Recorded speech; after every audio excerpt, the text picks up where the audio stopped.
I have a confession to make. I do not like meetings. Or rather, I do not like most meetings I've been in. To me, most meetings are boring, too long, and when they are over, nothing much has been decided or accomplished. While we're on the subject of confessions, I've organized a few of those meetings as well, so I'm guilty too. The thing that is a bit strange is that there's just a couple of small things that I need to do to make meetings much more engaging, fun, and effective. In this presentation, I want to share some of the things that I found useful. This will be a lot of small advice in a short time, so don't worry, I will sum up most of the important ones in the end, and those are really easy to remember. Also, you can always re-watch this presentation if you want to.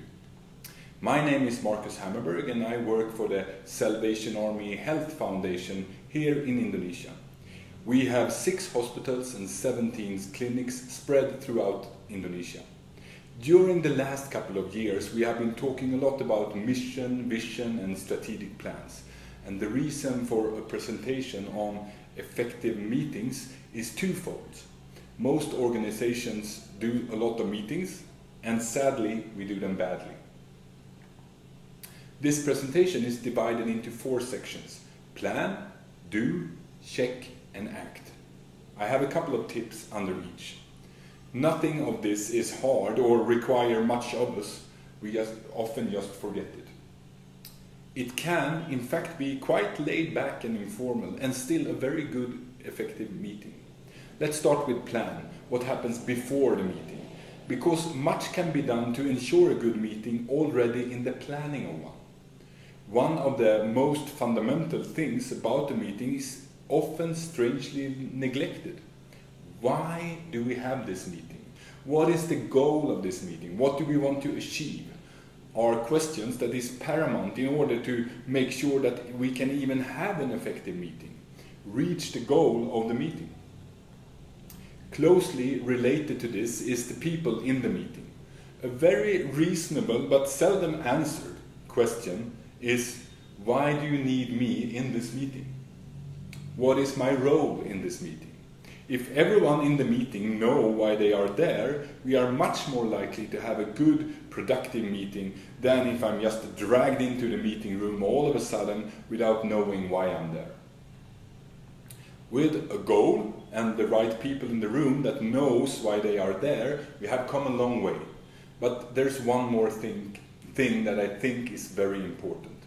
A time box. That is a start and a stop time that we follow. Of course, we need to know the location of the meeting too. Otherwise, we might lose time in the meeting where people are running around looking for the room. All of these ideas can be expressed or declared in a good invitation to the meeting. Here's a suggestion for a template. It doesn't have to be done in printing, of course, but these points should be conveyed in some way. See that we declared a goal.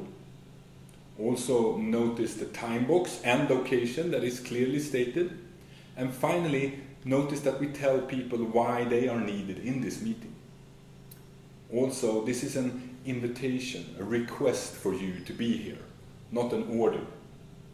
I find it very important to clarify that sometimes, since it creates different mindsets. Okay, that was some ideas on what can be done before the meeting even starts. Let's see how we can follow that up in the actual meeting. Let's go to the do points. Start the meeting on time. I can't stress this enough. This is vital and set the stage for the entire meeting. I often started the meeting with only 1 or 2 people in the room. When the others comes, I just welcome them and continue the meeting where we were. Sooner or later, everyone will start to come on time into the meetings. To me, it's a question about respect for other people's schedule, really. It also means that the people in the room makes the decisions. If you had other more important things to attend to, that's no problem. That only means that you gave your authority to the others in the meeting to decide for you. Also, end the meeting on time. Also out of respect of other people's schedule. The thing that you didn't have time to discuss will have to be postponed. It's much better, in my experience, to have more short, focused meetings than few long meetings just to get through the agenda. I'll show you a technique later to make sure that you talk about the most important things with the time at hand. When the meeting starts, remember to thank everyone for coming and then restate the goal of the meeting. This sets the stage and makes sure that everyone remembers why they are there. Also, it creates an atmosphere of, we are here to get things done, let's do it.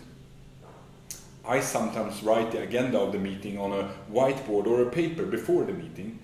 In this way I can check things off and give a sense of moving forward during the meeting. Doing any activity that requires concentration for a long time is hard for most people. Therefore, I create short iterations or sections in the meeting. Sometimes this falls out natural with agenda. If not, we create them with a time box. Pausing every 15 minutes, for example. Just take a short break, just 10-20 seconds. Stand up, maybe. One way to ensure that this happens is to have a timer, set a timer to ring, for example, every 10 minutes of a meeting. When the timer rings, you can say, okay, that was another 10 minutes, 50 to go. Are we where we want to be on the agenda? Will we reach the goal of the meeting? What should we change? All too often we spend a very long time discussing things that is actually not important to reach the goal of the meeting. Oh, phew. That was a lot of advice. Let me sum it up for you in a very simple meeting format that I've used and found useful, even in formal settings. Before the meeting, on the wall, a whiteboard or a paper, write down the goals of the meeting. Also before the meeting, write the agenda on post-its and put them on the wall. When the meeting starts, state the ending time of the meeting and spend 5 minutes ordering the post-its in importance priority, meaning that the most important thing to talk about is the highest one. Start a discussion on that item, the most important item, and set the timer to ring every 10 minutes. When it rings, stop and ask, should we continue this? If yes, talk for another 10 minutes. When the timer rings again, ask again, and if no, continue to the next item. Continue through the meeting until the end time, like this.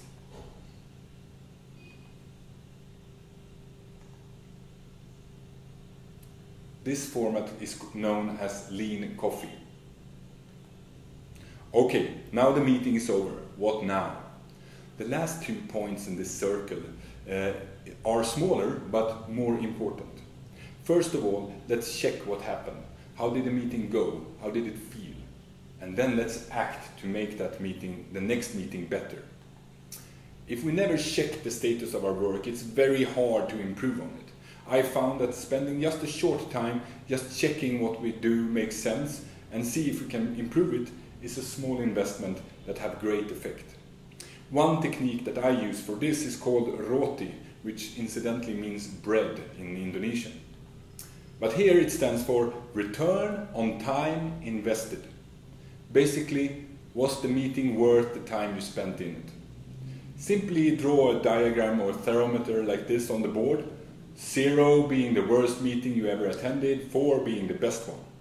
Then ask the attendees of the meeting to make a little X where they think the meeting rates. Collect the data and compare it to other meetings. Over time you will get a sense of if your meetings are becoming better or worse. Additionally, we can leave room for improvement suggestions on post-its next to the diagram. Of course, just checking how the meetings are doing or improving will not help us. That only gives us data. We need to act on that data in order to make the meetings better.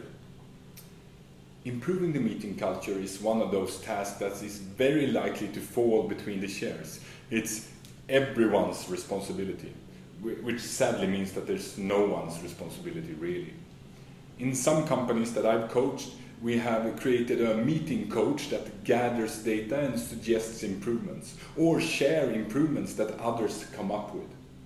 It can be as simple as sending out an email or post a list of guidelines for how to do a good meeting. Summarizing how to make a great, effective meeting is pretty easy, I think. It's just 3 words.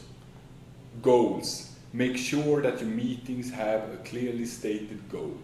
Share the goal with everyone before the meeting. This meeting is about X and Y. Revisit the goal during the meeting. Let's pause that discussion for now and move on. Remember, X and Y are our goals. Check against the goal after the meeting. Did we reach X and Y? Secondly, time box.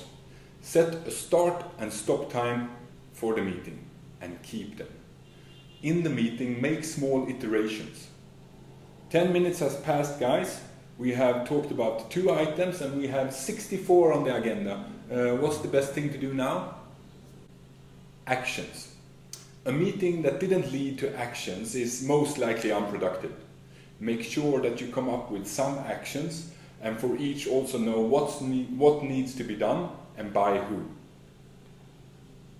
My name is Marcus Hammerberg. This has been circa 10 minutes on effective meetings. Thank you for listening. Tuhan memberkati anda. God bless you.